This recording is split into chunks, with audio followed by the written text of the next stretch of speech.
Having good style can sometimes feel like a moving target. One moment it's all neutrals and that feels chic, the next it's all color and that feels creative. We're constantly moving from one look to another and our perception of good style evolves. I want to break down in today's video for you and me both how to build authentic style and 11 ways to level up your style for 2025. Having good style can feel very elusive. Like it's for the people in the fashion magazines and the it girls. But having good style is actually quite simple. And we'll go through and talk about that in today's video. And I think that we can all achieve good style without a lot of fuss. My first tip that's very honest is that you can't have good style until you know exactly what that looks like. When I'm struggling with my style, it's usually because I haven't defined what good style means to me. So I'm getting dressed, I'm getting ready, and nothing feels incredible because I haven't really defined how I want to look and feel in my clothes. Without defining it, good style is a part of our imagination.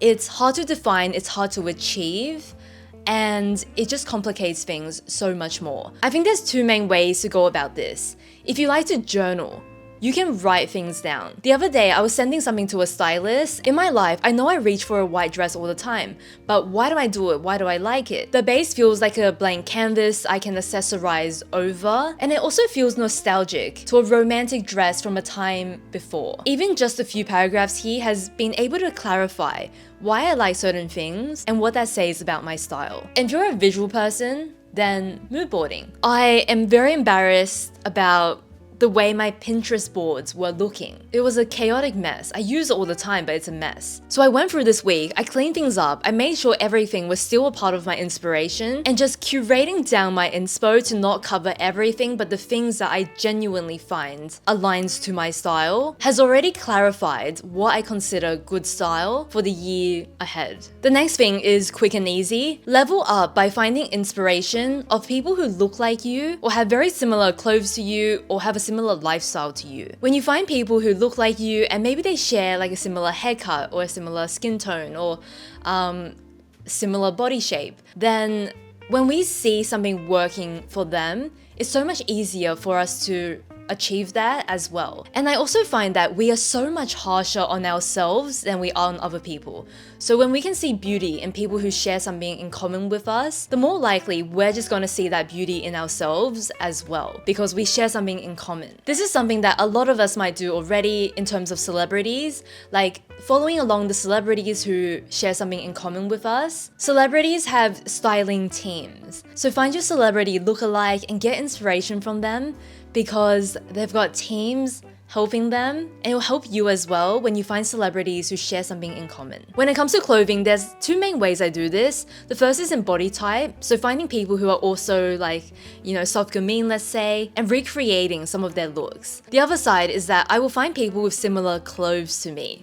So when they wear something, I can recreate it in my wardrobe really easily. And if they have similar clothes, similar style to me, it just makes so much sense on my inspiration board. If you want to level up your style and you don't want to follow the trends all the time, shifting from neutrals to color, something you can do is to figure out your best colors, because a glow and radiance will never go out of style. Yesterday I went in for a Korean color analysis.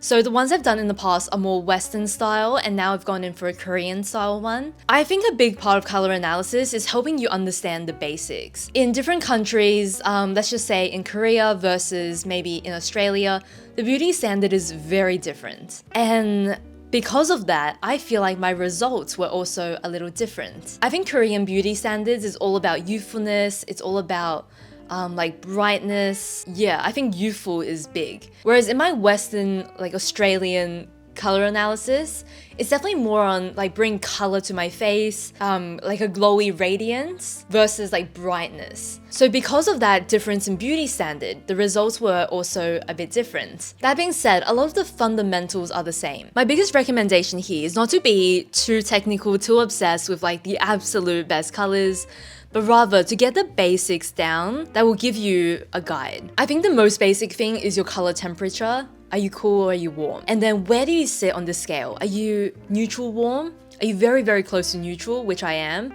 Or are you further away? And this is going to help you decide how cool and how warm the colors that best suit you are. This is the most powerful thing, to know where you sit on this spectrum. The other thing you want to figure out is your chroma, because that's going to determine whether you look good in those brighter colors or more muted. Basically, it's about how much grayness there is in your complexion and features. I think the quickest way to determine this is just to think about yourself in those more vibrant shades, and then think about yourselves in more muted shades. Which one do you look better in? Because that kind of gives you, I think, a lot of insight into what your chroma is. Most of us will look better in one or the other. Something else I want to talk about is that in my draping yesterday, there is this concept of deviances from my color palette. My typing was like WOS2. Basically, I think that's like warm, light, spring, with 2 deviances. And this is very different from any results I've ever gotten, but I think that 2 deviances is really interesting because it deviates into deep autumn. Something very different to light spring. The best way I can explain this is about beauty standards. When you're doing a color analysis, I think you also need to think about what you want to achieve. The Korean light spring palette makes me look a lot more youthful. I look young. Whereas in the deep autumn, maybe I look more sophisticated, maybe more natural. It's also about what I want to achieve with the color, and I think that's one of the best things you can take into consideration that will help you not only wear your best colors or glowy, but also have it be aligned to what you want to achieve in your style and in your outfits. If you want to level up your style, wear the pieces you've been saving. I believe in this 110% because you will never love an item like you do right now. I think that we can want to save it for the future, but the truth is, in 5 years, in 10 years, when I look at that item, I'm not necessarily going to love it as much as I do right now. And it's such a shame to not have enjoyed it when I 100% loved it. I also learned this tip when I was looking for my mom's wardrobe. There were so many pieces like she told me that she had been saving, maybe pieces she loved like 20 years ago, but she put them on now and she hates it. Like she hates the color, she hates the style, it feels dated to her, and she doesn't want to wear it anymore. So it just makes sense to me to wear that item when you love it the most and not let it be saved for the future, because we just never know what might happen, and it can sometimes honestly feel like a bit of a waste to have held it for so long and not to have actually worn it. This one is super intuitive. If you want to level up your style, just wear your favorite pieces, the ones that you are 100% in love and excited to wear right now. And I feel like if I love it that much, if I get a stain on it, if the material starts to wear a little bit, honestly, I will still wear it if I loved it that much. Next up, find clothing details that don't just exist, but enhance. So I was looking at some past outfits, you know, feeling very reflective at the end of the year, and sometimes details, they're there and they don't do anything. When clothing is not well designed, sometimes they just like throw things on to be different, to sell more of that item, but really ask yourself whether it's helping you achieve the style you want,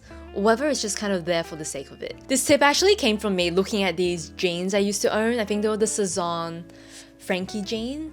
Maybe about 3-4 years ago. There were like these pleated details, this waistband detail, and those details did nothing for me. They were just there to be there. I honestly feel like it would have looked better without them. So to give you some other examples, I'm just looking on the Sezane website. They often do little ruffles around the neckline, and that's just kind of to bring attention to the face, which I really like. Almost like frames the face. I also love this like collar time blouse where it's got that lace embroidered detail around the neckline. I just think it really draws attention to the face. I love little gathers in the sleeves of clothing. I really like my shoulders. I feel like they look quite strong. Like I feel like my shoulders are quite strong for my frame. And so when it accentuates that with some gathers, I really like that look. And that's kind of like a personal thing, what I like on me. If you want to level up your style, one of my favorite things to do is to maximize the potential and the beauty of what you already own. So the way I think about this is that sometimes we get things into our wardrobe and we just wear it, but we stop kind of looking for inspiration for it. We're not, you know, thinking of new ways to wear it because we get used to wearing it in a certain way. Something you can do for the pieces that you're struggling to wear, or the pieces you wear the most, and you just want a new perspective on, is to create like a mini board for it and find new inspiration. Look at the way other people wear it, look at what works in your eyes, and then try to recreate that in your wardrobe as well. I really think about this, like maximizing every piece we own, maximizing the beauty, and trying to get that item to look its very best in our style. The most obvious is color. When we bring in a color to our wardrobe, It's so easy just to wear with black, just to wear with white, maybe with like neutrals. But sometimes other colors can really enhance that piece as well. And just coming up with new ideas of how to wear that item goes a long way. So that's what I'm going to try and recreate so I can wear this item in the best way to amplify the way it looks. To level up my style next year, I want to leave behind range. By range, I'm talking about having lots of outfits, lots of options, and lots to choose from. This is really something I don't find inspiring right now. As a fashion creator, something I'm going to be 100% honest with is that I'm never gonna not experiment at all. I'm never gonna have a very small wardrobe. It's not really realistic, because the reason I can share any of this with you is because I've tried it in my wardrobe and I know it doesn't work. So then I tell you. But that being said, there is still a lot more balance that can be achieved than in previous years. So I do want to leave behind some range and then really spend my effort thinking about what really looks good on me and then how can I experiment within my style. One of my mantras next year is that not all inspiration has to be actioned, doesn't have to be brought to life in my wardrobe. And by letting some of that go, it is going to give me a much stronger style identity. And I want to not be the kind of person that tries a bit of every trend and be the kind of person that knows my style so well, picking and choosing very selective things to try and test in my wardrobe. Do more swaps.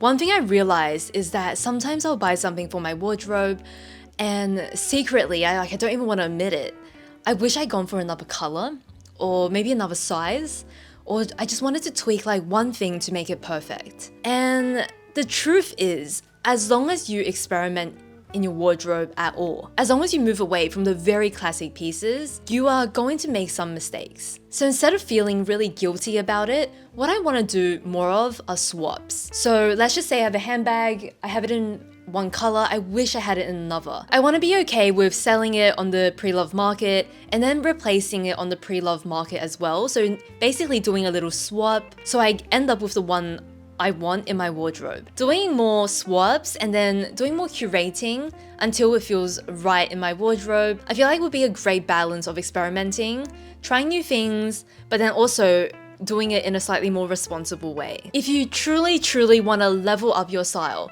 make a real difference, then don't consume content without putting it into practice. I'm gonna use makeup as an example, but this applies to clothes as well. The other day I watched this video about like how you're doing your makeup wrong. She did one side of her face with an old technique that she was using, and she did the other side of her face with new techniques that she had tried. And oh my goodness, I tried some of those techniques in my morning routine, and it made such a big difference to my makeup. Right now I'm filming, it's a little bit hard to tell, but like up close, the way that my base sits on my skin makes such a big difference, just with like different techniques. Blush placement is something I've never thought about, but that video really clarified. There is actually so much good advice out there that when we actually try some of them, it can actually make a difference. Whereas sometimes when I'm just like watching the makeup videos, I don't do anything, it's not elevating my routine at all, just by like absorbing that information. So you can do this for fashion as well. Actually spend next year recreating the things you've saved, put that dream style into practice, and try those color combinations you have saved, and it will do amazing things to elevate your style. An incredible way to level up is to create signatures. Signature styling, signature pieces, and items that you're constantly seen with that also look really good on you. This can be a combination of colors. This can be just like certain kinds of color palettes. This can be certain pieces in your wardrobe. For example, with like girls that I admire that have French girl style, it's like the basket, you know, it's a stripe. It can feel a little cliche, but when it suits your style, when it suits you, I just feel like it looks incredible. I know a lot of people who like stick to some basics and they also never like venture out of that because it suits them. And I love that as well. I love that restraint and that like clarity of style. Whereas for other people, it's about like really bold combinations, bold colors, and that looks incredible on them. Because what these two people have in common is that they know their style and they have like a signature to go along with that. If you want to know what that looks like for me right now, it's kind of like jewelry pieces. I like colors in my jewelry.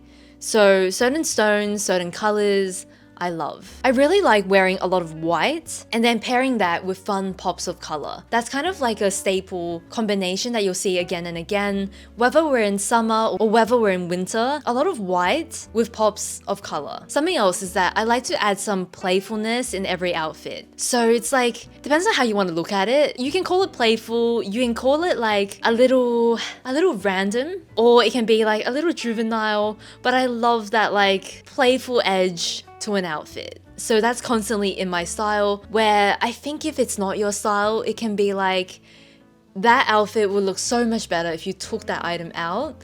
But for me, it just makes me feel so much more like myself when I add that item in. And I love when people have those things about their style that makes them feel good in their clothes. Final major thing I'm doing to level up my style in 2025 is digitally cataloging my wardrobe. So I'm gonna take a photo of all my clothes, all my accessories, everything, and put it onto Index. And the reason for this is that I love organization. Like, I love knowing exactly what I own. I want to be able to like play around with combinations digitally as well. I want to plan outfits for the week ahead for content, and also track what works for me in my wardrobe, what doesn't.